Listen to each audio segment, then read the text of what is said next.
Do we actually need to stare at Nick sitting at his office or desk or whatever the hell I'm doing Hey, my he's best to sitting ignore right that. now for the whole duration of the call? Good evening, everybody, and welcome to episode number 26 of Talking Perspectives, the official podcast of the Sonic Perspectives vast media empire. This is Gonzo. Tonight is August 20th, 2019, and I just purchased my plane tickets to Atlanta, Georgia, where I will be attending PROGPOWER 20 just a couple days after Labor Day. In 2 weeks' time, I'm going to be joining our fearless leader, Joel Barrios, and we're going to be catching a lot of music, and we're going to be talking a lot, and we're going to be drinking a lot, and we're going to be doing a lot of stupid stuff with about 1,200 of our closest friends, including the guy that we're going to talk to tonight. Right now from Florida, the one and only Joel Barrios. So good to be back. I really thought that we would never do one of these again. Yep, and that's coming from the head honcho of the Sonic Perspectives Media Empire. How's that for reassurance? Coming at us from Pennsylvania, we've got the one and only Nick Endries. hello, hello, hello. And from the outskirts of Atlanta, Georgia, some guy named Glenn Harveston. How you doing, Glenn? I'm doing well. Thank you for having me. I still vividly recall a fall morning way back in the year 2000 when some guy on the Perpetual Motion message board who used the handle Harvester of Sorrow announced that he was going to host a show near Chicago in the dead of freaking winter at some dive bar near the Indiana state line where nearly every band that mattered to me at the time, Evergrey, Pain of Salvation, Nevermore, Power of Omens, Zero Hour, and a whole bunch of others, they were all going to perform. Now, to my knowledge, this Harvester dude had little to no experience booking or promoting concerts, and yet here he was taking on this massive undertaking. Now, you, Mr. Harveston, over there in Georgia, I understand that you were the guy that put on that show, is that correct? That is correct. What the hell were you thinking, man? Well, that's the only way I pulled it off because I really wasn't thinking. I just kind of reacted. Please tell us what possessed you to take on such a big project. Well, I tell you what, the origin was I attended the Power Med Festival up in Baltimore for like 2 or 3 years in a row. This was back when, the internet was, truly in its infancy, so to speak. There was just one forum, a bunch of used groups and things like that. But basically, I got pissed off. All the bands that were promised at this festival never showed up. I give the guy that ran the festival good credit for being good intentions. His name was Keith Menzer. And so he lit the fire, but there were a lot of things that he could have done better. And, I just got frustrated and said, hell, I could do this better. And we were all out to eat, getting quite drunk. And I was with the guys from Ion Vein originally. We're sitting around, and they said, well, if you want to do it, we know this bar that we can get you in for free, and they'll just take the bar. And I was like, well, hell yeah, let's take a shot at it. And it just kind of went from there. Oh, is that how you ended up at J.J. Kelley's? That is correct. Ion Vein introduced me to the owner of it. Said you could have the whole place for free as long as I get the entire bar from the Chris Latesto was the main man as far as getting me hooked up in there. I know that February 2001 was 18 years and 19 festivals ago, but I'm curious if anything still sticks in your mind from that first run that might have hinted at how big this thing might get. Hell no, because I was just doing a bar show, to be honest with you, and I had no intention of continuing it. I just wanted to do it once so I could see all these bands that I wanted to see, to be honest with you. As long as I broke even, once we did the festival and I got the itch and saw that I could really do this if I wanted to. And so kind of went down to Atlanta since that's where I'm from and really bit off more than I could shed next year, which technically really was only like 6 months later. Yeah. But I got lucky. That's really all it is. I was the first, outside of like Jack Koshik doing his metal festivals, and really nobody was doing prog metal back. So I was allowed to get away with a lot of mistakes because nobody else was doing it. It sure didn't occur to me at that first PROGPOWER that this thing would soon become one of the most prestigious and I think now the longest running metal festivals in the country, right? As far as I know, it is. Yeah. Yeah. I mean, there's a few right up there. You know, Maryland Death Fest is right behind me, I believe. But once Jack Koshik kind of lost his way, you know, it's me and then everybody else. Back then, like Milwaukee Metal Fest still mattered. They had just brought Opeth and Catatonia to the U.S. for the first time, and they even put on a couple of events in San Bernardino and right here in San Antonio. But like you said, they weren't like prog or power metal centric. And then you stepped in, apparently to fill the void.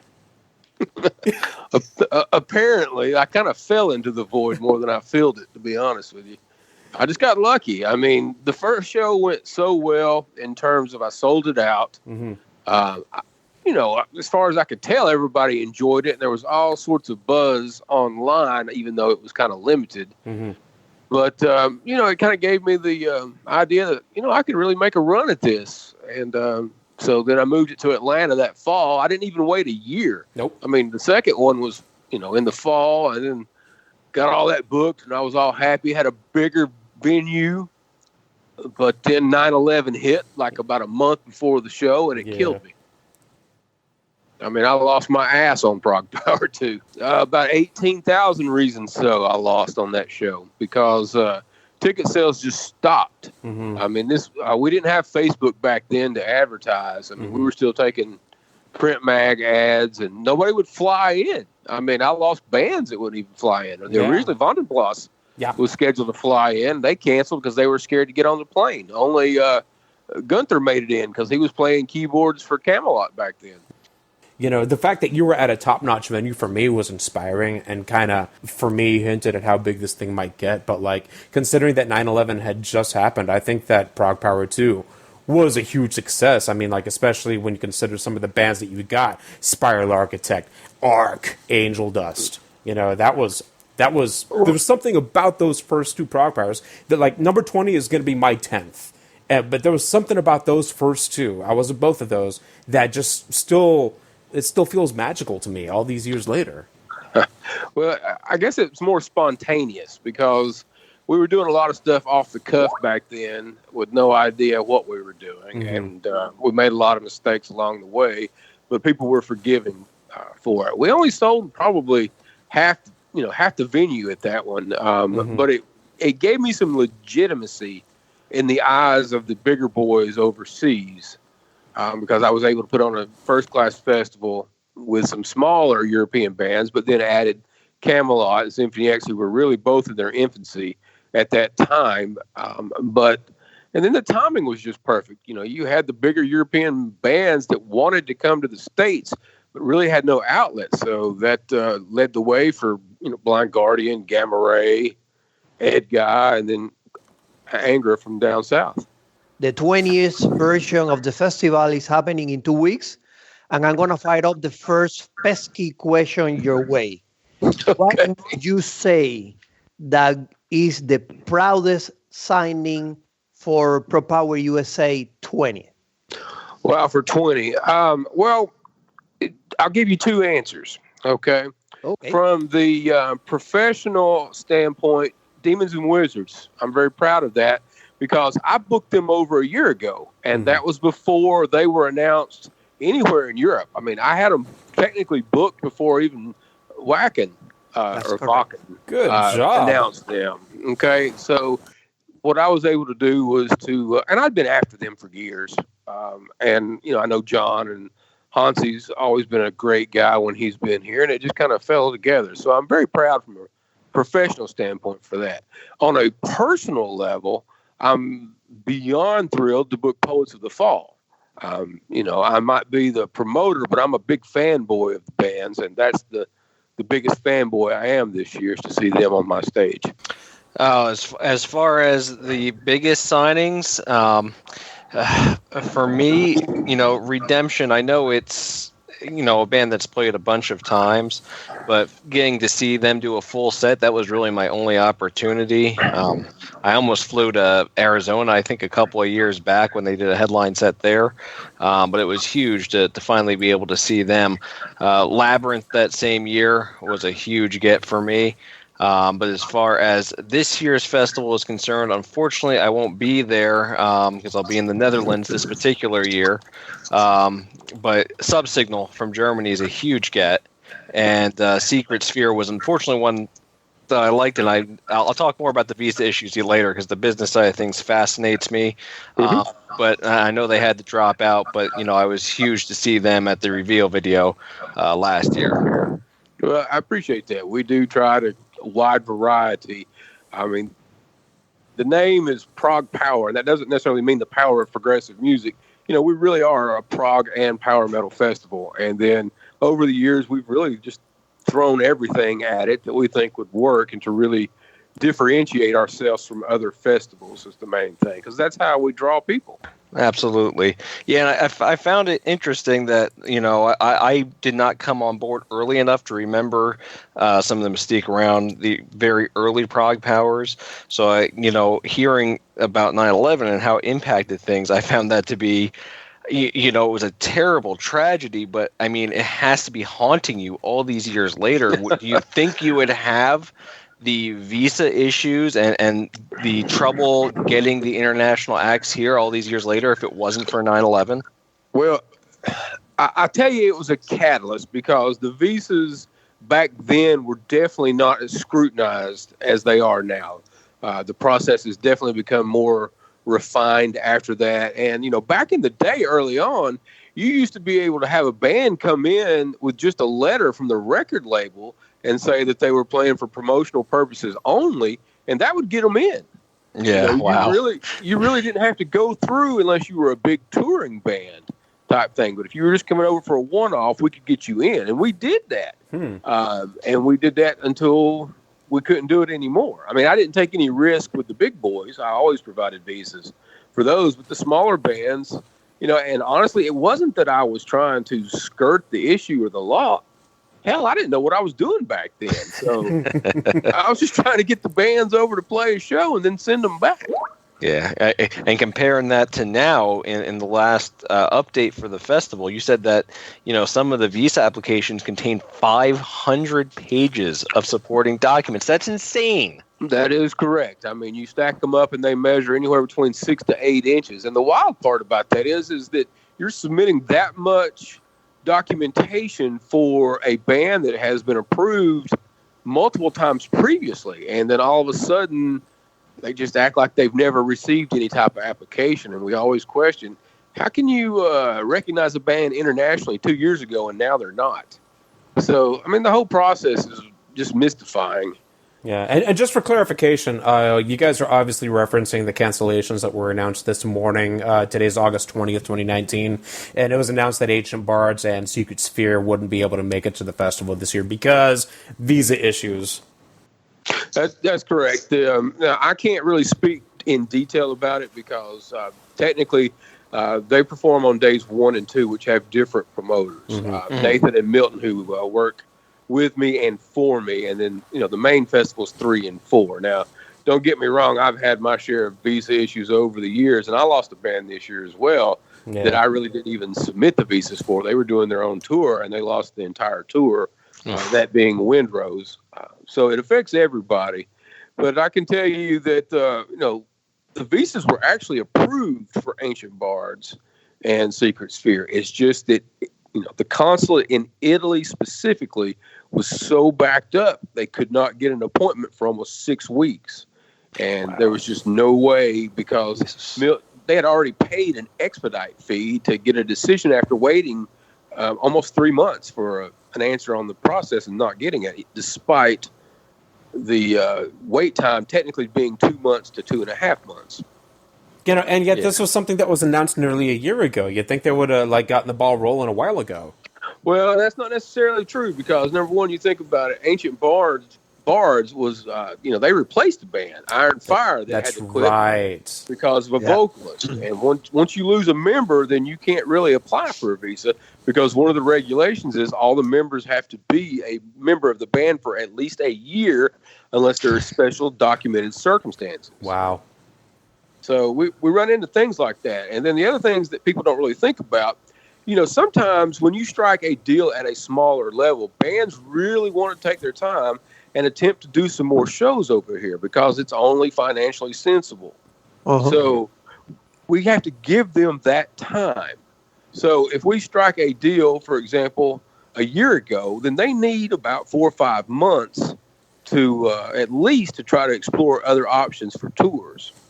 Yeah. So, are there things that we can do better as promoters to help increase this? Absolutely. But we're played by a different set of rules that we don't even get to read every year. So it's tough. You have to balance the needs of the bands along with your budget and things like that. Hey, can I ask you a personal question, Glenn? Sure. Okay. Suppose the U.S. Citizenship and Immigration Services had a Facebook page. Would you click like on that page? I would not click anything, nor would I comment. You're a gentleman and a scholar. We actually refer to them as the department that cannot be named on our own page because Google search is not your friend sometimes. Yeah, yep. In theater they have Macbeth, and you guys have USCIS. Cool. Let's get back to PROGPOWER 20. Now, you mentioned that you've been a Poets of the Fall fanboy for a while. Let's talk about that for a little bit. I mean, what makes them a good fit for PROGPOWER? Well, they do have some crossover appeal to a lot of genres if you look back over their career.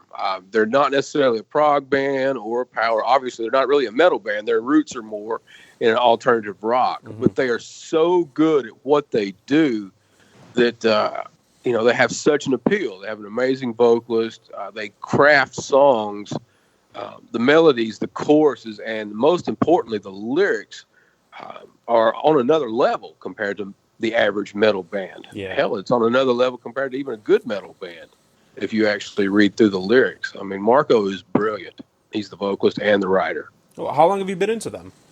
A decade at least. Really? But I just didn't have the balls to book them on the roster. Oh, really? And what changed that? Well, he's getting old. He's getting old. 20 years later, he doesn't give what anybody thinks anymore. Well, that really does come into play. I don't know if I can say that on this, but I will. Number one, I really don't care. Number two, when you start selling out festivals really quick, we've had record sellouts the past couple of years. Yeah, that kind of gives you a little bit more leeway to be experimental with your roster. Okay. So you can book things that you normally might not. You don't want to take a chance on.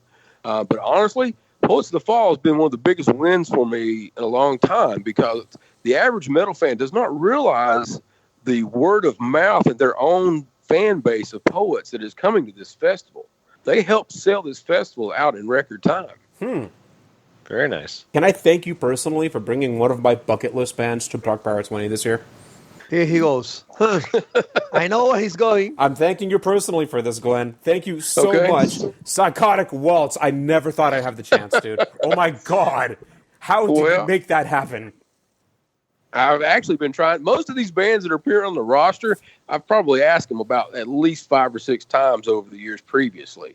And Psychotic Waltz is one of those bands. It never worked out. Honestly, they never really had much interest in it previously. But the wild part about this year is I sent an email to their manager and he's like, yeah, I'll ask them again, but don't hold your breath. And he got an email back within 48 hours and they were already, all of them were in. And I was shocked, to be honest with you. So persistence pays off with a lot of these bands. Yeah, I'll say. I mean, especially with them because I know that there was a lot of animosity between Devin Graves' Buddy Lackey, whatever he's calling himself now, and the rest of the band. And that's something that Norm and I had talked about when he was playing with Cage 10 years ago now, was it? Holy crap. Yeah, that they even had somebody in mind, to approach if Buddy Lackey wasn't going to do it. But I guess he's doing it now. I'm at a loss for words. Well, they've played a few European shows over the last few years, festivals, and they did a little small tour with Symphony X.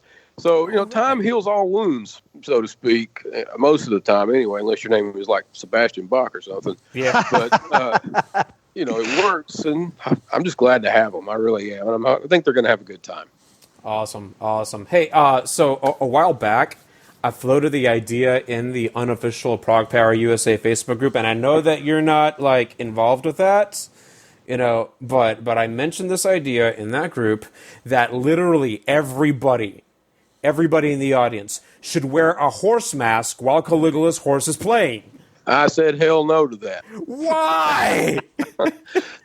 Okay, so you put your horse mask on and then you pull out a gun or punch somebody. I don't know who you are. So, that's a lot of extra work for security too. Checking all this masks in.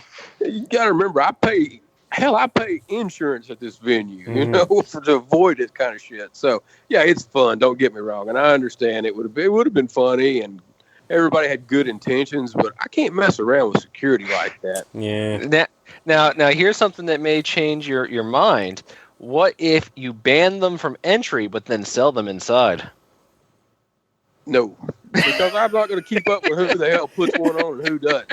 And everybody's got, hell, the whole crowd's got a black metal shirt on. So if somebody gets in a fight, they just say it's the guy with the horse head helmet hat on the black shirt. Who the f***'s going to know who that is? Well, just to throw it all off, I'm going to wear a Hawaiian shirt just to mess with you. Have you noticed that there's been more Hawaiian shirts lately over the years? So that kind of defeated the purpose. But, it is what it is. Oh, just do what Nick Van Dyke does and wear a 3-piece suit. Oh, yeah. I put the loafers on and everything. No, I'm going to... Okay, Glenn, let's go back a little bit to a more somber subject. Let's talk about unsuccessful attempts. Besides Powerwolf, what is the other band that you have been the most frustrated about not being able to bring to the festival, if any? Well, I tell you, there's two bands that come immediately to mind, but frustrated would be Within Temptation. Simply because, there were several years that I couldn't even get their management to really respond to me. They just treated me like I was a nobody. And to be honest, I understand. If you're big over there, I'm still a nobody here in the States. But then they started hitting it big here in the U.S., got a little bit more commercial. Then they got a booking agent over here. And I approached that booking agent, and they just, want to charge astronomical amounts and give me, and even if I'm still interested, they give me unfair, options that I just refuse to take. And so I've given up. I don't even attempt to contact them anymore. But that's the one white whale sitting out there that was really realistic to book. But, I couldn't gain any traction. And the other is obviously, probably the reason you're going to the Netherlands is Arion. I've tried that for years, and it's gotten to be a nice joke between Arjun and myself when I do email him, and we've talked about it many times, and it's just not logistically and financially feasible for a festival of my size. Even if they are doing shows overseas, they're doing it in his backyard, and that cuts down on it. Exactly. And he's using a mostly Dutch band. He's pulling a lot of Dutch and local European singers, supplemented with a little bit of international flair into the show, generally speaking. Yeah. It would cost me my entire budget to bring them over for a festival show. And even if I did, he's still not going to come regardless. He can't ride that far in a plane, as far as I know. Mm-hmm. Yeah, that's always what the rumor has been. But at least, unlike Within Temptation, at least there's reason for the outlandish cost on Arion. Well, and unlike Within Temptation, he's a great guy. I mean, I love him to death. He really... Look, we actually looked at various aspects of over the years, Star One, and then when he did the Guilt Machine, we tried a few different things, but it just never worked out on his side. I tried. Hey, I'm glad that you tried. That would be a huge get, and maybe one day he'll do a project that he's able to come over with one way or another. We'll never know. He better hurry the hell up then. Fair enough. You still send an email to the Powerwolf management every year, despite everything? Well, I tell you what, I'll be honest and say this is the first year I did not send an email because, I mean, they know that they're welcome. They know that there's a headline invitation. And, I'm pretty proud of my position over here. So I'm not going to get down on my knees and beg for anyone. Oh, no, hell no. After a long time. So, I would love to have them. Treat them accordingly, pay them accordingly, but they just don't have any interest. And at least for a festival one-off. I'm never going to close the door on them. They might get some tour offer down the road that changes their mind. But, if you're successful over in Europe, you're happy with what you're doing, you don't necessarily have to go any bigger. I got a question for you, Glenn. I'm wondering if you've ever had your sights set on a band and they end up splitting up right as you're about to approach them about PROGPOWER. That ever happen to you? Oh, I'm sure it has, but hell, after 20 years, I can't even remember past 2 years. You name some bands that's broke up, and I'll tell you if I've tried to book them or not. The list is so long, I can't think of anything on the fly. Well, usually it's the opposite. You break up after you play PROGPOWER. Or there's another situation, bands that actually reunited to play PROGPOWER. Mm-hmm. Yeah, no, that's true. Angel Dust did that, and we did the Weapons of Mass Destruction, which is one of my all-time favorite sets. Oh, yes. We got that in there. So we've had a few great reunion shows like that. The original Conception show, that was done a decade ago? I don't even remember what year it was before they reunited this time. PROGPOWER has hosted so many magical moments over the years. I think the one that sticks out the most for me was in 2009, Crimson Glory, with about 4,000 guest musicians. Really, I'll be honest, that harkens back to the first couple of festivals where we did that shit on the fly. Really? Yeah, because they were a replacement band. They were never booked originally, attention. That's right. It was Andre Matos, wasn't it? Hell, I think so. It was either him or it was one of those years that Nevermore canceled, because they canceled every other year when I booked them. Yeah, I only remember them being announced the first time. Huh. Yeah, I know. They took a shit on me a lot of times. And, well, at least you got Sanctuary 10 years ago, so you got that. And I tell you this, though, I don't know if I've ever told anybody else, I almost had the Nevermore reunion show booked. Oh, no. I had everybody on board except for Loomis. Was ready to do it, and then Loomis had contractual obligations to Arch Enemy that prevented it. What year was that? It was the year. It was the year before Worrell passed away. Oh, yeah. No. Okay.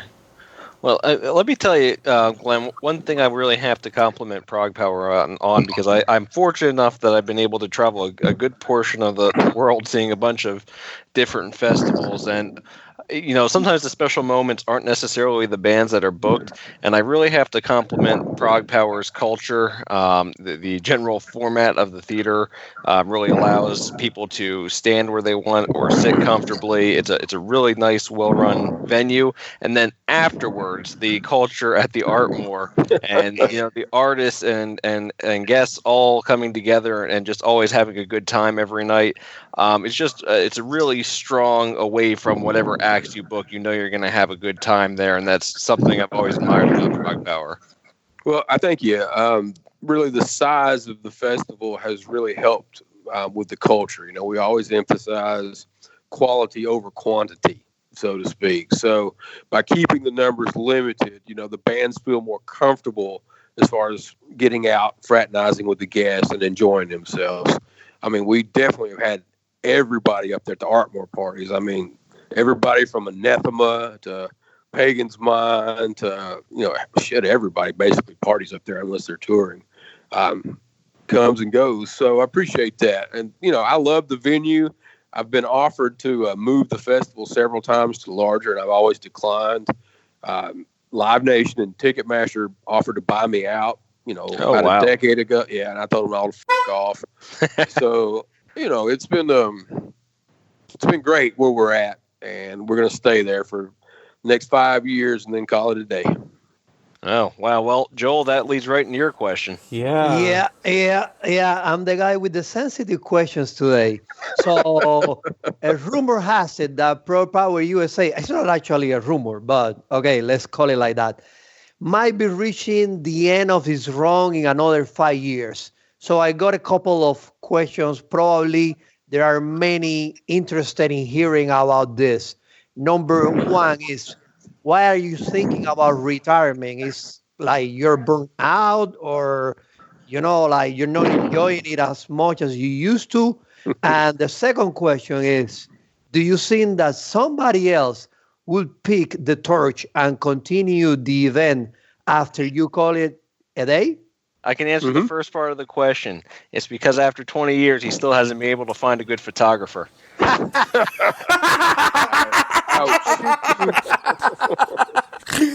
You just made me snort. Well,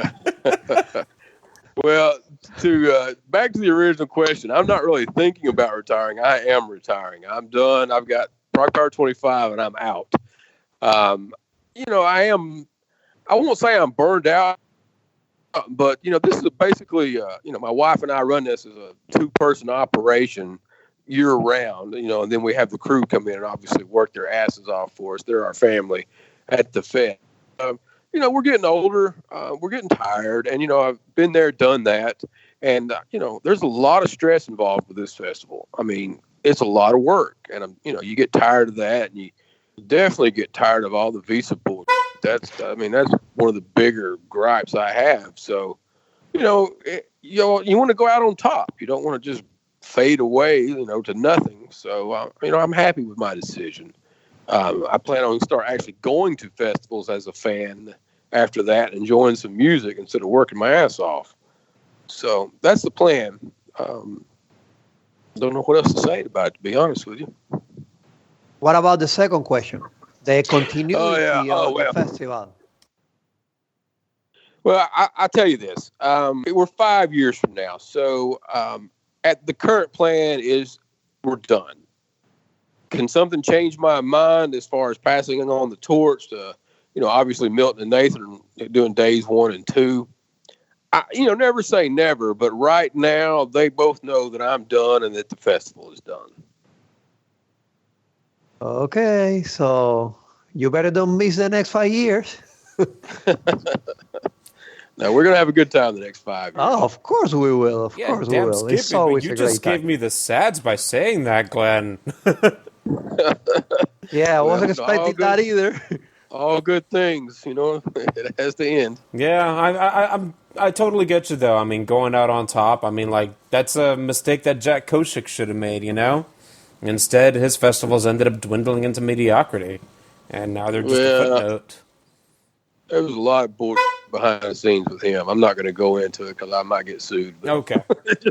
We don't want you getting sued, Glenn. It didn't fade away. Let's put it that way. You can either go out on top or you can have PROGPOWER 40 with your headliner Don Dokken. No, thank you. Oh my! I will skip that year. Me too. I happen to live near the birthplace of progressive metal. And the band that got the ball rolling on that entire genre still hasn't played a PROGPOWER. Are we ever going to see Watchtower at center stage? Watchtower have been invited. Let's put it that way. Really? It's beyond my control. There's a lot of bands that haven't played the festival, and there's a lot of bands that have been invited to play the festival. So that have simply turned it down. Yeah, well, it happens. Sometimes bands, it's the wrong time. They're not interested. I like to think that my offer is, as good as they're going to get here in the States. But, it just doesn't work out sometimes. Mm-hmm. Don't get me wrong. I'd love to have them. I'll probably ask them again before this thing's over, and it'll just be up to them. Yep, having seen them perform a few times, they are an absolute circus act on stage, but they do not miss a note. It is one of the most entertaining things I've ever seen. So yeah, it would be great. I'd love it. I'm a fan. Yep. All right, I'm gonna go ahead and hand the last question to Joel. What you got, dude? Oh, I got another pesky one. That's my role tonight. So, this is going to be a fun one. It's going to exercise Glenn's memory a little bit. Oh, Name your top 5 PROGPOWER USA performances ever. Oh, well, first, you suck for asking me that question. I know. Hell, I might have to pull up the wiki page and see who all played this festival, to be honest with you. No, forget about it. Off the top of your head. If you don't remember somebody, all right. So I'm going to tell you 5, but not in any order because no, change on any given night. Yeah. I'm going to go with John Oliva performing "Streets." Oh, was one of my all-time favorites. That would be one of mine too. Yeah. Yeah. So, Evergrey back in the day, they did an almost 3-hour set. Oh my God! Are you talking about 2006? I get 2 marriage proposals. Yep. proposals. I mean, it was everything. They threw it all in there. I mean, it was one of the most fun and intense sets we've had. So that definitely ranks up there. Yeah, I think they brought out a string section too, didn't they? Yeah. Let's see. Devin Townsend, the last time that he was here, he's always wonderful to be around, and loved having him there. The All-Star Jam, that was like in 2007, so we were one of the first metal festivals to ever have something like that. That was fantastic. And honestly, that was my first and only time that I've been stupid drunk during the festival, and I had an even better time as far as that goes.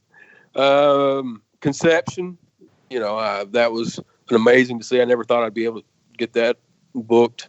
Hell, I could just go on and on. Go on. Well, I mean, some of the great performances over the year, that would be like Angel Dust at PROGPOWER 2. Oh, yeah. Ed Guy at PROGPOWER 3. Voyager killed it back at PROGPOWER 12. We had Brainstorm at PROGPOWER 5 where Andy was in the... And then Isan, that was the most intense set we've ever had. That place turned into a vortex. It was unreal while Isan was playing. Yeah, and then, it's been great. And, bands like, when we had Sabaton before they blew up everywhere, you play in front of 1 million people over in Poland, and then you come to center stage and play in front of 1,000 people is one of the first times in the States. I'm pretty proud of stuff like that. Yeah. Yeah, and let me say, Glenn, through the years, how old am I? I'm 33 now. So, in those early years of PROGPOWER, I was still younger without any means to get to Atlanta for a 4-day festival. It just wasn't happening. But that being said, the mystique of the festival was already there. And just seeing the roster announcements, it was always just exciting to see who was coming. And the one thing I did get the benefit of is bands like you mentioned earlier that would make small tours out of it, that would be able to play shows in the Northeast. And so just what you've done for prog and metal, not just with the festival, but by proxy and extension of that over the last 20 years leading up to this festival. Just thank you and great job. And thanks for all the work. Well, I appreciate that. I'm proud of what I've been able to accomplish over 2 decades, and it'd be nice feather in your cap to wrap the career up. If I can just give you just a small taste of how much trouble it took for me to get to PROGPOWER 1. I was 20 years old at the time. I was 20 or 21. I was not old enough to rent a car in the state of Illinois, so I ended up having to pay over $80 in cab fare to get from the airport to that little dive bar on the Indiana state line. That's some devotion right there. I appreciate that. Ask me if it was worth it. Was it worth it? Oh my God, it was so worth it. All right, Joel, you got the last question? Yeah, I'm gonna be hated again and again and again. So, Glenn, at this point in time, you already have next year's rooster completely squared away, or at least partially squared away. Wait, Glenn has a rooster? I mean, roster, yeah. Okay, he has a rooster, but now we're talking about the roster. So, to sum up, how satisfied are you with the bands that are coming to PROGPOWER 21? Well, I can tell you when it comes to booking a roster, when you're putting it together, you're excited about it. As long as it starts to work out, you go through periods of frustration when things don't, but you're always happy and elated when it's over with and you're done. And then you wait like 1 week later and you're scared shitless and you think it sucks. So, you second guess yourself all the way into it, no matter what you do. So, do I think I have another successful roster for next year booked? Absolutely. It's just that when people expect you to zig, you need to zag sometimes, so you don't repeat yourself. So you want to keep that warm, friendly, welcome back feel to it, but then you want to throw a few curveballs along the way, just like we did with Poets this year. So I'm happy for next year. I hope it sells out next year, and I just hope the response is as good as it has been the past few years. Well, Glenn, I got really bad news for you. James Labrie told me this morning that he's headlining next year. All right, you guys go kiss my ass on that one. One last suggestion. I think for ProgPower 25, you should shock everyone with a roster reveal video, and then just have it be a slideshow of the different places you're planning to go on vacation when you're not. I'm just going to show a big video of me flipping off the whole crowd as I walk out the door. There you go. All right, fans, that's exactly what Glenn Harveston thinks of you. Glenn Harveston, the man behind ProgPower USA, thank you so much for joining us on the podcast tonight. Thank you so much. Thank you. I appreciate it. We'll see everybody at the fest. What a cool talk with a cool guy doing a cool thing. ProgPower USA 20 takes place on Friday, September 6th and Saturday, September 7th at Center Stage in Midtown Atlanta. Slated to perform are Seventh Wonder, Demons and Wizards, Ordinogan, Threshold, Psychotic Waltz, Poets of the Fall, Caligula's Horse, Baron Earth, Jag Panzer, Subsignal, Sorcerer, and Paladin. Tickets for Friday and Saturday sold out rather quickly, like they do, but if you go to the ProgPower Ultimate Metal Forum or the unofficial ProgPower USA Facebook group, you might be able to find some. Tickets are still available for Wednesday and Thursday evening. Scheduled to perform are Insomnium, Evergrey, Sanctuary, Galnerius, While Heaven Wept, Mayan, Theocracy, and Tomorrow's Eve. You can find a link to purchase either 2-day or 1-day tickets at progpowerusa.com. Thanks to Nick Andrews and Joel Barrios for joining in on the chat, but a big middle finger to both of them for not making Drunken Perspectives happen at ProgPower last year. Maybe we can get it right this time around. Talking Perspectives is the official podcast of the Sonic Perspectives vast media empire. If you like what you hear, give us a 5 or hell, even a 6-star rating, and make sure you subscribe to Sonic Perspectives on Facebook, Stitcher, and YouTube so you can get notified every time we post an interview or a new podcast episode. We are on Twitter and Instagram as well, and you can find lots of reviews, retrospectives, and photo galleries by our intrepid staff over at sonicperspectives.com. Once again, this is Gonzo in San Antonio signing off, and I will see you at the courtyard. Unless you suck.